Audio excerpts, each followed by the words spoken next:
유명한 사람의 글이나 평론을 소개하는 유평 시간인데요. 오늘 유명한 사람은 윤상현 의원입니다. 윤상현 의원이 과거와는 완전히 달라졌는데요. 아주 제대로 된 민주투사가 됐습니다. 거듭나고 있는데요. 오늘 페이스북에 올린 글은 상당한 의미가 있습니다. 제목이 검찰개혁은 허울일 뿐 민주당의 노골적인 검수완장을 규탄한다. 일단 그대로 읽어드립니다. 검찰개혁의 본질은 검찰이 권력의 통치 도구가 아닌 법치주의의 수호자로 기능하도록 만드는 데 있습니다. 권위주의 시절 검찰이 정권의 하명 수사에 이용되어 국민의 신뢰를 잃었던 과거를 바로잡자는 것이 개혁의 출발점이었습니다. 그러나 문재인 정부는 이 본령을 정면으로 배반했습니다. 적폐청산이라는 초법적 구호 아래 검찰을 동원해 정치적 반대 세력을 수사했고 검찰이 뜻대로 움직이지 않자 공수처를 만들어 또 다른 권력 수단으로 삼았습니다. 그리고 이재명 정부 들어 수사권 통제 시도는 헌법 질서마저 위협하는 수준으로 비약하고 있습니다. 민주당이 지난 6월 11일 발의한 이른바 검찰개혁 4법은 검찰을 해체하고 기소권은 법무부 산하 공소청을 신설에 맡기고 수사권은 행안부 산하 중수청을 신설에 맡기고 국무총리 직속으로 국가수사위원회 국수위를 설치해 이들 수사기관을 총괄 지휘하도록 설계하였습니다. 국가수사위원회는 경찰청, 중대범죄수사청, 공수처, 해양경찰청 등 대통령이 정하는 수사권을 가진 기관을 모두 관할하도록 되어 있습니다. 이는 정치 권력이 모든 수사기관을 지휘하고 통제하겠다는 것으로 위헌 논란을 피할 수 없습니다. 또한 현행 공수처법 제3조는 대통령과 비서실의 공수처 업무 개입을 명백히 금지하고 있어 국수위가 공수처까지 포함한 전체 수사기관을 지휘하게 된다면 공수처의 독립성은 완전히 무력화될 것입니다. 결국 이는 검찰개혁이라는 허울 아래 수사권 전반을 정권이 장악하려는 노림수입니다. 문재인 정부의 검수완박, 검찰 수사권 완전 박탈에 이은 이재명 정부의 검수완장, 검찰 수사권 완전 장악 입니다. 이것은 개혁이 아니라 권력 독점과 법치 훼손의 연장선일 뿐입니다. 이처럼 헌법을 무시하고 수사권을 통제하려는 민주당의 시도는 법치 위에 군림하려는 전체주의적 발상이며 민주주의 질서에 대한 심각한 도전입니다. 역사는 이미 경고하고 있습니다. 무솔리니는 사회주의자로 출발했지만 전체주의 독재자로 변했고 히틀러는 사회주의를 내세웠지만 선전용 외피였을 뿐 실상은 자유를 억압한 극단적 전체주의였습니다. 그들 모두 처음에는 노동과 민중을 외쳤지만 그 끝은 파국이었습니다. 오늘날 일부 언론이 자유와 법치를 지키려는 이들을 극우로 몰아가는 것 역시 좌파 전체주의의 본질을 감추기 위한 물타기이자 정치적 선동에 불과합니다. 지금 대한민국은 중대한 위기에 처해 있습니다. 여당의 수사권 완전 장악 시도, 카카오톡 검열 논란 등 국가 권력이 국민의 자유를 압박하는 전체주의적 조짐이 드러나고 있습니다. 그러나 국민 여러분, 대한민국은 그렇게 쉽게 무너지지 않습니다. 국민이 깨어있다면 민주주의는 결코 쓰러지지 않습니다. 지금이야말로 국민의힘이 단호히 맞서야 할 때입니다. 저부터 앞장서겠습니다. 자, 이런 비장한 글을 오늘 올렸는데요.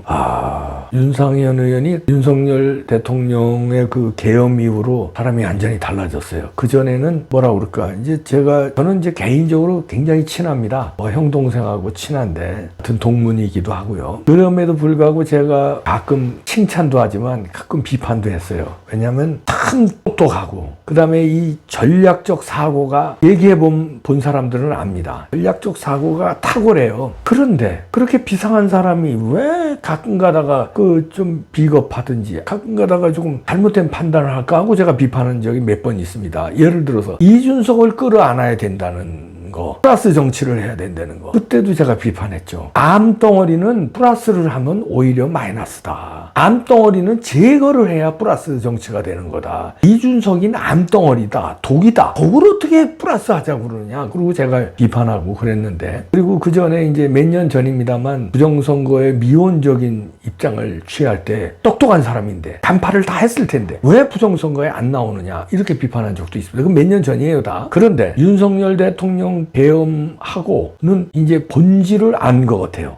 어떤 본질? 위험하다. 이 나라가 지금 굉장히 위험하다는 그 본질을 똑똑한 사람이니까 안 것 같아요. 그래서 이제 그 한남동 윤석열 대통령 지키는데도 선봉했었고, 광화문에 나가기 꺼려하는 정치인들이 꺼려하거든요. 왜냐하면 극우로 몰릴까봐. 근데도 용감하게 광화문에 여러 번 나와서 마이크 잡고 연설하고 광화문 시민과 함께하고, 그래서 완전히 달라졌는데 지금 또 달라진 것 같아요. 이제 진짜 위험하다는 거를 이제 절실한 것 같아요. 그러니까 좀 아쉬운 것은 왜 이렇게 한 발씩 늦냐.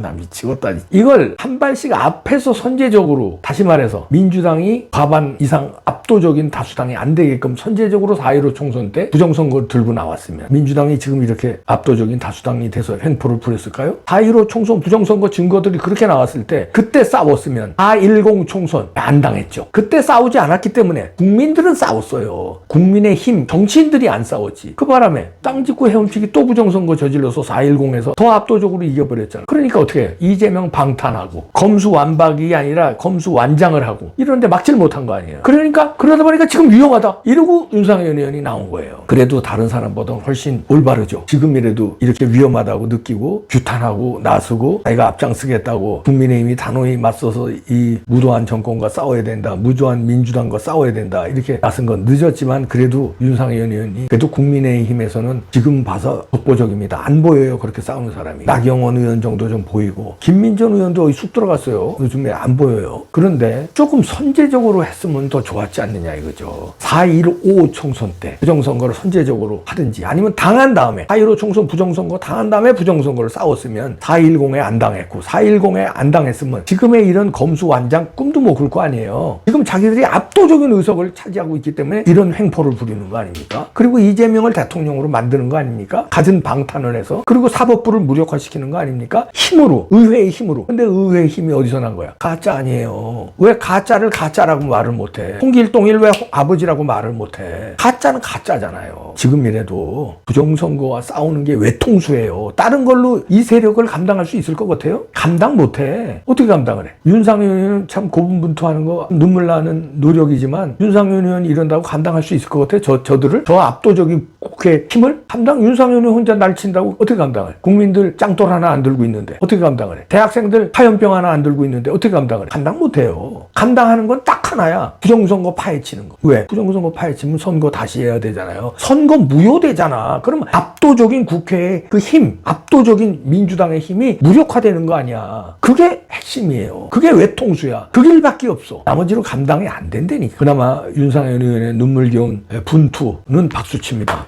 윤상현 의원 같은 이런 각오와 자세로 국힘당이 107명이 나서면 감당할 수 있겠지. 107명이 윤상현 의원만 같으면. 근데 윤상현 의원이 이렇게 부르짖고 해도 몇 명이나 동조해? 107명 중에서 10분의 1 정도는 동조하겠다. 10명, 10몇 명은 동조하겠다. 나머지는 보신주의잖아. 기회만 보잖아. 눈치만 보잖아. 그래서 안 된다는 거예요. 길은 하나요. 길은 하나. 부정선거 지금 잡을 찬스예요. 왜? 국제선거감시단이 다 알고 갔어. 이제야말로 한미동맹으로 쑤셔서 국제선거감시단이 보고서 나올 겁니다. 보고서 나오면 그냥 한국에서 미리 준비하고 있다가 그때 그냥 폭발을 시켜야 돼요. 그때 끝장내야 돼요. 그때 어디가 앞장서야 돼? 김당이, 김문수 후보가 앞장서고 국힘당이 앞장서면 뒤집을 수 있습니다. 순식간에 뒤집을 수 있어요. 국민들도 알아서 하래요. 국민들이 어떻게 알아서 해? 서부지법 청년들 그렇게 했다가 다 감옥 갔는데 어떻게 국민들이 알아서 해? 국힘당 면책특권 있잖아. 이럴 때 써야지. 그리고 당신들은 본분이 정치잖아. 정치. 직업이. 그것 때문에 세금으로 당신들 봉급 주는 거 아니야. 국민들은 생업이 있어. 생업이 있으면서 댓글 달고 광화문에 나와서 외치고 생업이 있으면서 하는 거야. 그 사람들이 국민 세금 가지고선 먹고 살면은 그 사람들도 책임이 있지만